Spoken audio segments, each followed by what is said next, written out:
India bulls housing finance के right issue में apply करने वाले सभी शेयर होल्डर्स को बहुत ही बढ़िया खुशखबरी की बात है कि राइट इशू लिस्टिंग के पहले ही दिन 20% के अपर सर्किट पे बंद हुआ है। इंडिया बुल्स हाउसिंग फाइनेंस का ओरिजिनल शेयर 10% की तेजी के साथ लगभग बंद हुआ 207 रुपए के ऊपर, और जो इसका पार्शियली पेड अप शेयर है, राइट इशू वाला शेयर है, वो 106 रुपये 50 पैसे के ऊपर 20% के ऊपर बंद हुआ है। राइट इशू चूंकि बंद हो चुका है ऑलरेडी, तो अब हम राइट इशू से रिलेटेड ज़्यादा बात नहीं करते हुए आज हम एक यूनिक आर्बिट्राज अपॉर्चुनिटी की बात करेंगे, क्योंकि शेयर मार्केट में काम करने वालों के लिए पैसा एक हमेशा से कांस्टेंट रहा है। कैपिटल हमेशा से प्रॉब्लम रही है। अगर आपने ऑलरेडी आप पैसा बना चुके हो, आप अमीर हैं बहुत ज़्यादा, तो कोई प्रॉब्लम की बात नहीं, क्योंकि अगर आपके पास अच्छा खासा पैसा है तो आप 10-15% भी अपनी कैपिटल के ऊपर रिटर्न बनाएंगे तो बहुत अच्छी बात है। लेकिन अधिकतर लोगों के पास आज भी 10-15-20 लाख रुपए की कैपिटल होती है, तो वहाँ बहुत बड़ी प्रॉब्लम होती है, क्योंकि उनको अपने कैपिटल के ऊपर रिटर्न बढ़ाना पड़ता है, तभी वो जाके एक सिग्निफिकेंट पोर्शन बना पाते हैं। थियोरिटिकली 2-3 बातें समझ लेते हैं। सबसे पहले इंडिया बुल्स हाउसिंग फाइनेंस का जो ओरिजिनल शेयर है वो 2 रुपए की पेडअप कैपिटल का है, फुल्ली पेडअप शेयर है वो, और जो नया जो राइट इशू में जो शेयर आया है वो पार्शियल पेडअप शेयर है, पीपी बोलेंगे उसे, और वो 0.67 की फेस वैल्यू के ऊपर आया है। 50 रुपए एप्लीकेशन अमाउंट था और वो लगभग 92 रुपीज़ के ऊपर लिस्ट हुआ था, अभी 106 रुपए चल रहा है। इस पार्शियल पेडअप शेयर में 100 रुपए की इंस्टॉलमेंट और देनी है, और वो जो original India bulls housing finance का जो शेयर है जो 207 रुपए चल रहा है, इसके बीच में जो इसकी रेट, जो पार्शियल पेडअप शेयर की रेट है वो 106 रुपए चल रही है, 107 रुपए चल रही है। इन दोनों के बीच में जो 100 रुपए का जो डिफरेंस है, ये वो अमाउंट है जो हमको अभी और देना है कंपनी को जब भी कंपनी कॉल करेगी।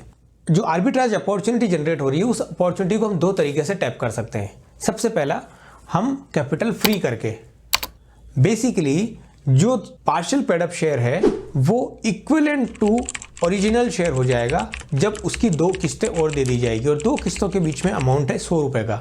इसका मतलब ये हुआ कि आप अपने original India bulls housing finance के शेयर्स को बेच के पार्शियल पेडअप शेयर अगर ले लेते हैं तो वो शेयर 100 रुपए का पेमेंट करने के बाद में आपको ओरिजिनल शेयर में कन्वर्ट हो जाएगा।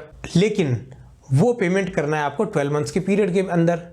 आज आप उस 100 रुपए की कैपिटल का इस्तेमाल कर सकते हैं कहीं और। एग्जाम्पल से समझते हैं, आपके पास 1000 शेयर हैं, तो आपके पास 2,07,000 रुपए की वैल्यू है लगभग इंडिया बुल्स हाउसिंग फाइनेंस के शेयर की।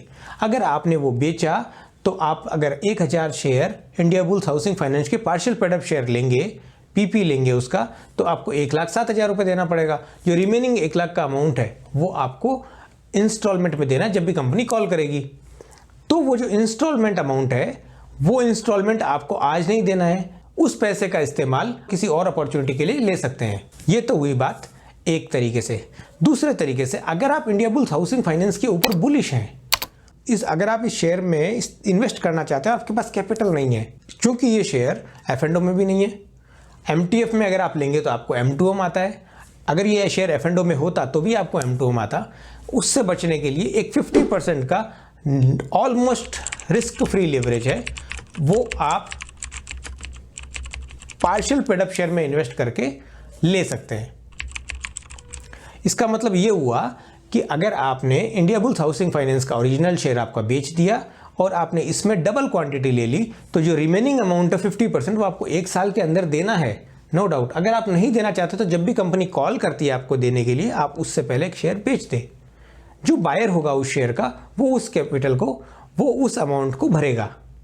लेकिन आज आप डबल क्वांटिटी में शेयर ले सकते हैं।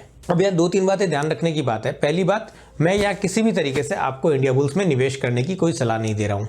मैं सिर्फ वो अपॉर्चुनिटी जो जनरेट हो रही है, सामने दिख रही है, उसको आपको डिस्कस कर रहा हूँ सिर्फ केवल। तो ये मेरी ये वीडियो किसी भी प्रकार से इन्वेस्टमेंट एडवाइस नहीं है। अब ध्यान रखने की बात यह है, जब भी कंपनी आपको इन्वेस्टमेंट के लिए कॉल करती है तो आपको वो इंस्टॉलमेंट का पेमेंट करना है। अगर आप नहीं करते हैं तो लास्ट डेट से पहले वो शेयर बेच दें, ताकि उस शेयर का जो बायर होगा वो उसका पेमेंट करेगा। दूसरी बात यह है कि चूंकि आप अपनी क्वांटिटी डबल कर रहे हैं, तो ध्यान देने की बात यह है कि आपको नुकसान भी उतना ही डबल मात्रा में होगा, क्योंकि आप क्वांटिटी बढ़ा चुके हो। इसलिए अगर आप इस इन्वेस्टमेंट से कन्विंस हैं तो ही आपको इसमें इन्वेस्ट करना है। सिर्फ इस बात से कि आपको डबल इन्वेस्टमेंट आ रहा है तो नहीं करना है। हाँ, आप फ्रेशली अगर इंडिया बुल्स में इन्वेस्ट करना चाहते हैं तो आप सीधे ओरिजिनल शेयर में इन्वेस्ट बिल्कुल ना करें, आप पार्शियल पेड अप शेयर में इन्वेस्ट करें। लेकिन अगर ये बीच में फ्लक्चुएशन दिखाता है शेयर, तो आपको वो जो फ्लक्चुएशन है वो फ्लक्चुएशन का इस्तेमाल करना चाहिए आपको इन्वेस्टमेंट को और बनाने के लिए। तो वो फ्लक्चुएशन से आपको घबराना नहीं, क्योंकि at the end of the day, at the end of the 12 months जब आप 100 रुपये पेमेंट कर देंगे तो ओरिजिनल शेयर में आप कन्वर्ट होनी है। बीच में अगर कहीं आपको अपॉर्चुनिटी दिखती है आर्बिट्राज की, वो अपॉर्चुनिटी कैसे नजर आ सकती है? सपोज समझिए कि आज पार्शियल पेड अप शेयर की रेट 100 रुपये है और इंडिया बुल्स हाउसिंग फाइनेंस की रेट 210 रुपये हो गई। तो जो 10 रुपये का जो गैप है ना, ये गैप आपकी अपॉर्चुनिटी है, आप ओरिजिनल शेयर को बेच के उसमें कन्वर्ट कर लें पार्शियल पेड अप शेयर में। और अगर पार्शियल पेड अप का शेयर 110 रुपये चला गया और इंडिया बुल्स हाउसिंग फाइनेंस का शेयर 200 रुपया है, तो ये भी एक अपॉर्चुनिटी है, आप पार्शियल पेड अप शेयर बेच के वापस इंडिया बुल्स हाउसिंग फाइनेंस में शिफ्ट हो जाए। इस अपोर्ट टाइप की अपॉर्चुनिटी जब भी आपको नजर आए तो आपको उसको इस्तेमाल करना चाहिए, क्योंकि ऐसे जब हम कैपिटल क्रिएट करने वाले फेज में होते हैं तो हमारे को हमारे नाक, आंख, कान खुले रखने होते हैं। जब भी कोई अपॉर्चुनिटी आए उसके ऊपर रिस्क एनालिसिस करके हमको उसको सीज करना होता है।